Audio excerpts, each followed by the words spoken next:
અમારી જમીન ક્યાં ધોરાવીરા છે, ધોરાવીરા ભચાઉ તાલુકામાં, ત્યાં અમારી જમીન બધી જપ્ત કરી છે. એમને અમને કોઈ વળતર મળી નથી. અમે કેસ કર્યો, હાઈકોર્ટમાં જીતી ગયા. એનો હુકમ થઈ ગયો કે એમને રકમ આપી દો.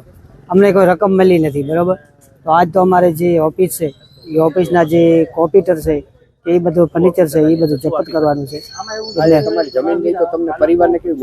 મુશ્કેલી તો સાહેબ બહુ પડે, પણ શું કરીએ, લો મુશ્કેલી બહુ પડે. અત્યારે અમારે મજૂરી કરીને અમારું ગુજરાન ચલાવવું પડે. બરોબર, મજૂરી જાઓ એટલે ઘરનો ધંધો મૂકીને મજૂરી જાવ તો બહુ વ્યાધિ છે ને.